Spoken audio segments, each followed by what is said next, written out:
Assalamu alaikum wa rahmatullahi wa barakatuh. If you guys could do me a favor, next time Omer makes jokes, just laugh. He's trying to get married, so it'd be greatly appreciated. Checkmate. Alhamdulillah, I'm glad to announce that there was no casualties at Maghrib prayer. And it seems like everyone has eaten. This next part of the program is very difficult. For about the next 2 hours and 15 minutes, it's going to be one speaker after the other. I just want to warn you, if you do fall asleep, each speaker has agreed to stop speaking for that moment, and we will turn the camera on the person that is sleeping. So just be ready for that, inshallah. Bismillah walhamdulillah wa salatu wa salamu ala rasulillah wa ala alihi wa ashabihi wa man istanna bi sunnatihi ila yawmiddin. We begin in the name of Allah and we ask Him to bless and protect His last and final prophet, his family, his companions, and those who follow his way until the end of time. Once when Umar ibn al-Khattab radiyallahu anhu, during his khilafah, when he was the Khalifa of the Muslims, the leader of the believers, he was traveling to Mecca. And as he was traveling to Mecca, the person that was his governor in Mecca, an individual by the name of Nafi' ibn Abdullah, he heard that Umar was coming, the Khalifa was coming. So Nafi' went out of Mecca to go meet Umar. And when they met, one of the first questions that Umar, he asked Nafi', he asked him, Man istakhlafta ala ahli al-wadi? That who did you leave in charge over the people of the valley? Referring to Mecca. That in your absence, I appointed you as governor, but you're not there right now. Who did you appoint to take your place right now for these moments, for these hours that you are not inside the city of Mecca? So Nafi', he said to Umar, he said, Ibn Abza. I left Ibn Abza in charge. So Umar, he immediately asked, this was a name he had never heard before.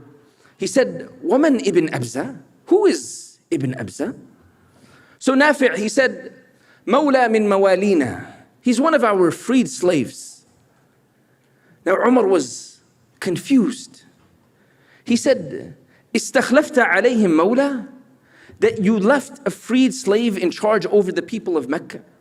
Umar was not looking down upon this individual, Ibn Abza, for being a freed slave or for formerly being a slave.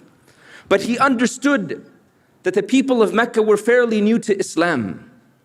And perhaps they would feel disrespected. Perhaps they had some jahiliyyah still within them. So they would not accept Ibn Abza as a temporary leader. So Nafi', he responded to Umar, he said, إِنَّهُ قَارِئٌ لِكِتَابِ اللَّهِ. That he is someone that recites the book of Allah. He has knowledge about the book of Allah. He has an intimate relationship with the words of Allah subhanahu wa ta'ala. So Umar radiyallahu anhu, he stopped what he was thinking and he said, indeed the Prophet sallallahu alayhi wasallam spoke the truth. He said, I heard the Prophet sallallahu alayhi wasallam say, إِنَّ اللَّهَ يَرْفَعُ بِهَذَا الْكِتَابِ أَقْوَامًا وَيَضَعُ بِهِ آخَرِينَ. That indeed Allah subhanahu wa ta'ala will raise and elevate people through this book. وَيَضَعُ بِهِ آخَرِينَ. And he will debase and humiliate others. Umar radiyallahu anhu, he was reminding himself and he was reminding us that when we anchor ourselves with the Quran and by the Quran, we have the ability to elevate ourselves. We have the ability to raise ourselves in the sight of Allah subhanahu wa ta'ala. One of the companions, Abu Hurairah radiyallahu anhu, it's reported that he would say, نَوِّرُوا بُيُوتَكُمْ مَسْتَطَعْتُمْ. That illuminate your houses as much as you can. Illuminate your houses as much as you can. We live in a time where the family unit is being attacked in so many different ways, day and night. And Abu Hurairah would say, illuminate your houses. And then he would explain how we can illuminate our houses. He would say, for indeed the house in which the Quran is read, That means I have to read it. You have to read it. The parents, the children, everyone in the house has to make an effort to read it, to illuminate the house. He says when that is done, the house يَتَّسِعُ عَلَى أَهْلِهِ. The house, it becomes more spacious, more vast. Now, we're from California. We're all residents here. We understand how expensive real estate is. We know how difficult it is to buy a house. All these brothers, mashallah, the Wahid brothers coming from Michigan, real estate is so cheap there. They probably own a few houses each. Mashallah, Allahumma zid wa barik. May Allah increase them. Say Ameen. But he would say the house in which the Quran is read, the house becomes more spacious. What does it mean? The house becomes more spacious. The actual square footage doesn't increase. But what does increase is the harmony, the peace, the happiness in that house. It feels like a true home. You know, you have those welcome home mats. They say home, sweet home. You actually feel that peace and that tranquility and that happiness when you enter your house. That's what he means when he says it becomes spacious. He says, وَيَكْثُرُ خَيْرُهُ. The good that emanates from that house, it also now multiplies. Every individual in that house, they find it easier to pray.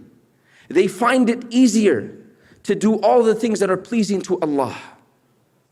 Just like, for example, Allah subhanahu wa ta'ala, He says in Surah Al-Layl, فَأَمَّا مَنْ أَعْطَى وَاتَّقَى. That as for the one that gives and has taqwa, وَصَدَّقَ بِالْحُسْنَى, and they believe in La ilaha illallah, they believe in paradise. Allah says, فَسَنُيَسِّرُهُ لِلْيُسْرَى. We will ease that person towards ease. Some of the mufassirun, they said that this means Allah subhanahu wa ta'ala will make good deeds easier for these individuals. Each good deed that you do, the next one becomes easier. So Abu Hurairah, he says, وَيَكْثُرُ خَيْرُهُ. The good that comes from that house, it increases, it multiplies. And when that happens, who wants to be in your presence? He says, وَتَحْضُرُهُ الْمَلَائِكَةِ. The angels, they come and they fill your houses. The most noble of noble guests, they come. We don't see them, we don't feel them, we don't interact with them. But the Prophet ﷺ has told us that they come down at the recitation of the Quran. Abu Hurairah, he emphasizes that. He says that they come and they want to be in your presence. It doesn't matter if you sound like Ziyan, or if you sound like me, or if you sound like someone who you think, or yourself and you don't think you have a good voice. It doesn't matter how you sound. To the angels, your voice, my voice is beautiful. وَتَحْضُرُهُ الْمَلَائِكَةِ. You may be having difficulty from word to word. There may be a lack of tajweed and you're working on it day and night. But to the angels, the words of Allah are beautiful. So they come racing and rushing down from the heavens to be in your presence. And when that happens, وَتَهْجُرُهُ الشَّيَاطِينَ. The devils, they abandon that house. They realize that this is a house I can't cause any evil in, any mischief in. So they abandon that house. Where do they go? Abu Hurairah, he says that the house in which the Quran is not read, يَضِيقُ عَلَى أَهْلِهِ. It becomes very tight. 3,000 square feet feels like 350 square feet. Everyone's walking on eggshells. Everyone in the house is fighting. There's arguments. The people in the house, they don't like seeing each other. As soon as they enter the house, they go to their separate rooms. They don't want to see one another. They don't want to communicate. They don't want to converse. يَضِيقُ عَلَى أَهْلِهِ. This is what it means, that the house literally becomes small. وَيَقِلُّ خَيْرُهُ. And as a result of that, the good that emanates from that house, it diminishes. It decreases in number. And when that happens, the angels don't want to be there. وَتَهْجُرُهُ الْمَلَائِكَةِ. The angels, they abandon that house. And when the angels abandon that house, who comes in their place? وَتَحْضُرُهُ الشَّيَاطِينَ. Now the devils fill that house. It's beautiful that we've gathered together for a conference like this to speak about the Quran with so many different amazing speakers. Right before this talk, I was sitting with my colleague, Sheikh Farhan, and someone we can consider a mentor and a teacher, Sheikh Suhaib. And as we were speaking to one another before I got up here, I began to go back down memory lane. 2006, when myself and Sheikh Farhan had traveled to Egypt to study Arabic, and Sheikh Suhaib, may Allah bless him and protect him, say Ameen, was our neighbor, and he would check in on us. And one thing that really strengthened our bond is that all of us had memorized the Quran, so we would talk about the Quran, we would talk about verses. Sheikh Suhaib would tell us which amazing reciters there were in Egypt. I remember on one particular Friday, he came to our house in the morning and he said, "You guys are coming with me for Jumu'ah." But what brought us together was the Quran, that love of the Quran. That's why one of the scholars, he beautifully said that I've never ever seen anything that nourishes the mind, nourishes the intellect, nourishes the soul, because we just already nourished the stomach, yes? Inshallah, some of you seem like you need more food. But he said, I've never ever seen anything that nourishes the mind and nourishes the soul and protects the body. Literally protects the body. The sicknesses, may Allah subhanahu wa ta'ala cure anyone and everyone that is sick. Say Ameen. But literally protects the body. Allah subhanahu wa ta'ala calls it a shifa. And then he said, وَيَضْمَنُ السَّعَادَةَ, and guarantees happiness. We live in a time where society wants us to manufacture happiness. How do we manufacture happiness? We buy this and we buy that, hoping that it will make us happy. And when my Amazon package does not show up in 2 days, I'm upset. Yes, I'm upset because I paid for Amazon Prime. How dare my package not show up in 2 days? We're trying to manufacture happiness. He said, I've never seen anything that nourishes the mind and the body and the soul and protects the body and guarantees happiness more than just constantly looking at the book of Allah. I'm not trying to make anyone feel guilty. I think all of us, or most of us to some extent, myself included, first and foremost myself, are to some level embarrassed of how much Quran we've recited over the past week, month, year. It's great that we've come together to talk about being anchored by the Quran. But being anchored by the Quran starts with each one of us individually. That I, you, everyone in my house, everyone in your house has to make an effort. That I'm going to open the book of Allah. As Sulaiman Hani said, may Allah bless him and protect him, that knowledge is more accessible than it has ever been. You don't have to carry around a physical copy of the Mus'haf with you. All of us have it on our phone. But perhaps for most of us, it's one of the least used apps on our phone. The thing that will guarantee our happiness, our personal happiness, our individual happiness, our family happiness, is each one of us dedicating a few minutes each single day to opening the book of Allah. These conferences are put together to motivate all of us, speakers included, to inspire us, to push us further. But what happens tomorrow when we wake up and there's no conference? What steps are we going to take to be anchored by the Quran? One of the early scholars, he was asked, كم نقرأ من القرآن? That how much Quran should we recite? How much Quran should we recite on a daily basis? This might be a question that most of us have. A page, a few pages, an entire juz, all of Baqarah, the scholar, he responded with such a beautiful response. He didn't give it an amount. He said, على قدر ما تريد من السعادة. Read in accordance with how much happiness that you want. Read in accordance with how much happiness that you want. What happens for many of us is we open the Quran, we read a few lines, we get bored, and then we say, okay, I'm going to go do something fun. We have to change our mindset. This is the funnest thing that we can do.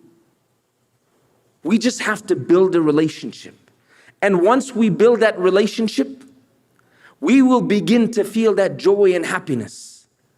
So how much Quran should you recite, should I recite on a daily basis? How much happiness do you and I want? The great scholar Ibn Rajab al-Hanbali, when explaining the statement of the Prophet ﷺ, where the Prophet ﷺ said in a hadith Qudsi, وَلَا يَزَالُ عَبْدِي يَتَقَرَّبُ إِلَيَّ بِالنَّوَافِلِ حَتَّى أُحِبَّهُ, that my slave continues to draw near to me with the nawafil, the extra actions, until I love him. Ibn Rajab, he says that the most powerful, the strongest thing that a slave can draw near to with Allah subhanahu wa ta'ala with is reciting the Quran abundantly and listening to it. Not just reciting it, but listening to it. What's playing on your phone? What's playing in your car? And he says doing all of that with contemplation and reflection and understanding. We ask Allah subhanahu wa ta'ala to make the Quran the spring of our hearts. We ask Allah subhanahu wa ta'ala to make the Quran the light of our chests. We ask Allah subhanahu wa ta'ala to make the Quran the thing that removes our worries, our grief, our sorrow, our anxiety. And we ask Allah subhanahu wa ta'ala to make us people of the Quran. Allahumma ja'al al-Quran al-azim rabi'a qulubina wa nura sudurina wa jala'a ahzanina wa dhahaba humumina wa humumina. ربنا آتنا في الدنيا حسنة وفي الآخرة حسنة وقنا عذاب النار وصل اللهم على نبينا محمد وعلى آله وصحبه وسلم. جزاكم الله خير.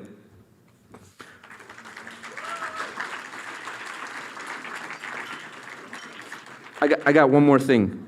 Umair, I think you left your phone up here and someone that's labeled my love keeps texting you.